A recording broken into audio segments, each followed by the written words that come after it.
തിരുവനന്തപുരം വിമാനത്താവളത്തിലെ IB ഉദ്യോഗസ്ഥ മേഘയുടെ കുടുംബാംഗങ്ങളെ സന്ദർശിച്ച് കേന്ദ്രമന്ത്രി സുരേഷ് ഗോപി പത്തനംതിട്ടയിലെ വീട്ടിലെത്തിയാണ് കുടുംബാംഗങ്ങളെ കണ്ടത്. മേഘയുടെ സഹപ്രവർത്തകനെതിരെ പോലീസ് കേസെടുത്തേക്കും. സഹപ്രവർത്തകനായ മലപ്പുറം സ്വദേശി ഒളിവിലാണ്. കുടുംബസമേതം വീട് പൂട്ടിയിട്ടാണ് ഇയാൾ നാട്ടിൽ നിന്നും പോയിരിക്കുന്നത്. മേഘയെ സഹപ്രവർത്തകൻ സാമ്പത്തികമായി ചൂഷണം ചെയ്തതായും പിതാവ് മധുസൂദൻ ഇന്നലെ പോലീസിൽ പരാതി നൽകിയിരുന്നു.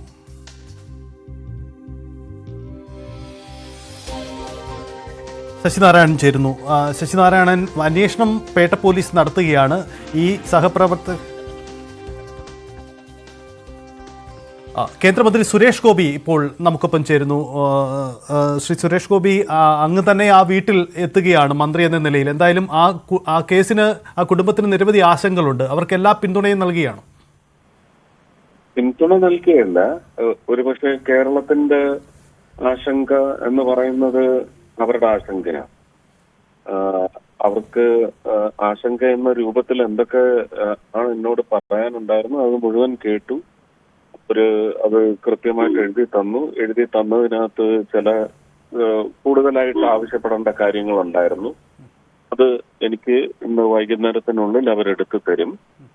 തന്നു കഴിയല്ല, ഞാനിപ്പം സെൻട്രൽ IBയുടെ കേരളത്തിന്റെ മേധാവിയെ വിളിച്ച് സംസാരിച്ച് അദ്ദേഹത്തിന്റെ അടുത്ത് ഒരു റിപ്പോർട്ട് ആവശ്യപ്പെടാനാണ് തൽക്കാലം എന്റെ തീരുമാനം. ആ റിപ്പോർട്ടുമായിട്ട് ഞാൻ അമിത്ഷാജിയുടെ ഓഫീസിൽ ചൊവ്വാഴ്ച രാവിലെ പാർലമെന്റിലെത്തിക്കഴിഞ്ഞാൽ അദ്ദേഹത്തെ കണ്ട് കാര്യങ്ങൾ ധരിപ്പിക്കും. അപ്പൊ ഇതിനകത്ത് പ്രധാനമായിട്ടും ഇപ്പോ ഈ 6-7 ദിവസമായിട്ടും വന്ന കാല വിലംബം, ഒരുപക്ഷെ വീട് പൂട്ടി അവരെല്ലാവരും പോയിരിക്കുന്നു, അതിനെക്കുറിച്ച് മറ്റ് യാതൊരു അറിവുമില്ല എന്ന് പറയുന്ന ഒരു തെര്യപ്പെടുത്തൽ നമുക്ക് അംഗീകരിക്കാൻ പറ്റില്ല എന്നുള്ളത് ഒരു സത്യം. പക്ഷെ ആ വീട്ടുകാർക്ക് അതൊട്ടും അംഗീകരിക്കാൻ ബാധിക്കപ്പെട്ടവരാണ്. അവർക്കൊട്ടും അത് അംഗീകരിക്കാൻ സാധിക്കില്ല. അപ്പൊ അതിൻ്റെതായ ചില സംശയങ്ങളോ ഭയപ്പാടുകളോ ഒക്കെ അവർക്കുണ്ടാവാം.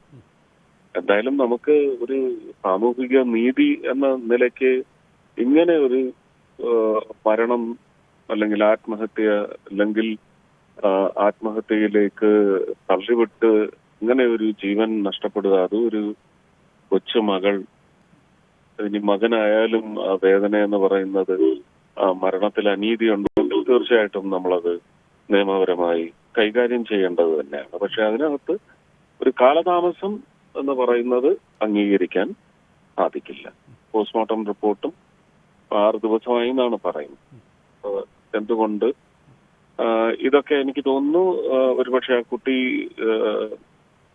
ജീവൻ നഷ്ടപ്പെടുന്ന സമയത്ത് പ്രവർത്തിച്ചിരുന്ന മേഖലയ്ക്ക് വലിയ ഉത്തരവാദിത്വമുണ്ട്. അവരിതിനെ സംബന്ധിച്ച് എന്ത് നടപടികൾ സ്വീകരിച്ചു എന്നുള്ളത് എനിക്കൊരു റിപ്പോർട്ട് വേണം. അത് ആവശ്യപ്പെടാൻ പോവുകയാണ്.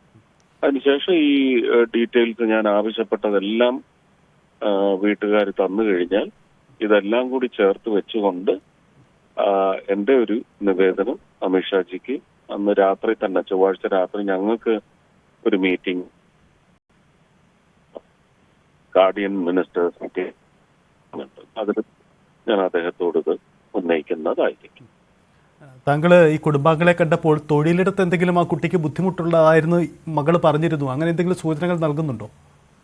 ഇല്ല, അങ്ങനെ ഉള്ള കാര്യങ്ങൾ ഞാൻ പറയാൻ പാടില്ലല്ലോ. ആ കുടുംബം പറയുന്നത് നിങ്ങളോടും പറഞ്ഞിട്ടുണ്ടാവും അല്ലേ?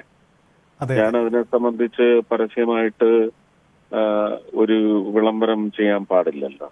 ഞാനും ഒരു ഉത്തരവാദിത്വം ഉള്ള സ്ഥാനത്തിരിക്കുന്ന ആളല്ലേ. ഞാൻ അവര് പറഞ്ഞതെല്ലാം കേട്ട് മനസ്സിലാക്കിയിട്ടുണ്ട്. വളരെ നിഷ്പക്ഷമായിട്ട് ഇതിൽ ആരാണോ തെറ്റ് ചെയ്തിരിക്കുന്നത് അവരെ നിയമത്തിന്റെ മുന്നിൽ കൊണ്ടുവന്ന് നിർത്തുന്നതിന് വേണ്ടുന്ന എല്ലാ നടപടികളും സ്വീകരിക്കാൻ തയ്യാറെടുത്തിരിക്കുകയാണ് ഞാൻ. അതിന് ബാധ്യതപ്പെട്ട ആളുമാണ്. അത് നീതിപൂർവം ചെയ്യണം എന്ന് തന്നെയാണ് ആഗ്രഹിക്കുന്നത്. അത് ചെയ്തു കൊടുക്കും. അവര് കാര്യങ്ങളൊക്കെ പറഞ്ഞിട്ടുണ്ട്. ഒരു വർഷത്തെ സീക്വൻസ് ഈ വ്യക്തിയുമായിട്ട് ആ കുഞ്ഞ് പരിചയപ്പെട്ടതും പിന്നെ സഹയാത്രികയായി പോയ കാര്യങ്ങളും ഒക്കെ ട്രെയിനിങ്ങിന്റെ ഭാഗമായിട്ട് എല്ലാ കാര്യങ്ങളും 1 വർഷത്തെ സീക്വൻസ് മുഴുവൻ അവർ പറഞ്ഞു. എങ്കിലും അത് നിയമത്തിന്റെ മുന്നിലാണ് അത് പറയേണ്ടത്. എന്നോട് പറയാനുള്ളത് അവർ പറഞ്ഞു, ഞാൻ മനസ്സിലാക്കി. നടപടിയെടുക്കുന്ന കാര്യത്തിൽ എന്നെ ത്വരിതപ്പെടുത്തുന്നത് ആ വിഷയങ്ങളൊക്കെ തന്നെയാണ്. ഈ സുഹൃത്ത് ഇപ്പോൾ ഒളിവിലെന്നാണ് മനസ്സിലാകുന്നത്. അദ്ദേഹം കുടുംബം ഒന്നടങ്കം വീട് പൂട്ടിയിട്ട് പോയിരിക്കുകയെന്നാണ്. ഒരുപക്ഷെ അന്വേഷണത്തിൽ പറ്റിയ ഒരു പിഴവാണോ അതിനുള്ള സാഹചര്യം ഒരുക്കിയത്, അങ്ങനെ തോന്നുന്നുണ്ടോ? ഇല്ല, എന്ന് തീർത്ത് പറയാനൊക്കത്തില്ല. പോലീസിന് നമ്മൾ കംപ്ലൈന്റ് കൊടുക്കുന്നതിന് എത്ര താമസമുണ്ടായി, പോലീസ് അന്വേഷിച്ചെല്ലുമ്പോഴേക്കും രക്ഷപ്പെട്ടതാണോ, ഇത് വാർഡൻ ഇങ്ങനെ ഒരു ഹോസ്റ്റലിലെ വാർഡന്റെ ഒരു കോളിന്റെ കാര്യങ്ങളുണ്ട്. ഇതൊന്നും ഞാനിങ്ങനെ പരസ്യമായിട്ട് പറയാൻ പാടില്ല, അന്വേഷണത്തെ അത് ബാധിക്കാനും പാടില്ല. അപ്പൊ അങ്ങനെയുള്ള കാര്യങ്ങളിലൊക്കെ ഒരു എന്തോ ലൂപ്പോൾസ് വിട്ട് കൊടുത്തതുപോലെയൊക്കെ തോന്നുന്നുണ്ട്. അത് അവരുടെ സംശയമാണ്. ആ സംശയം എനിക്കും തോന്നുന്നുണ്ട്. അതുകൊണ്ടാണ് ഞാൻ പറഞ്ഞത് ഇത് വളരെ സീരിയസ് ആയിട്ട് ടേക്കപ്പ് ചെയ്യും.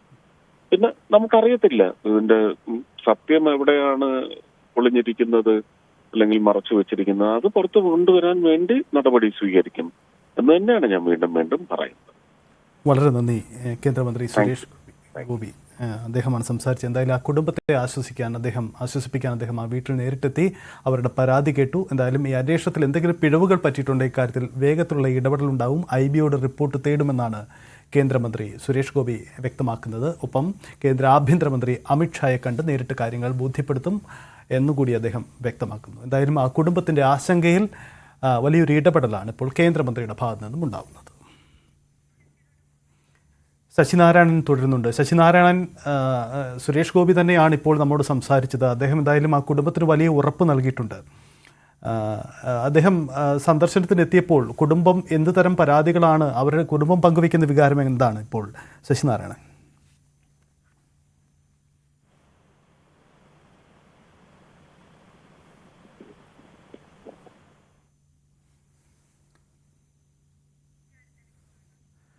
ശശിനാരായണനെ കിട്ടുന്നില്ല. എന്തായാലും ആ മേഘയുടെ മരണത്തിൽ ആ കുടുംബത്തിൻ്റെ ആശങ്കകൾക്കൊപ്പം നിൽക്കുന്നു.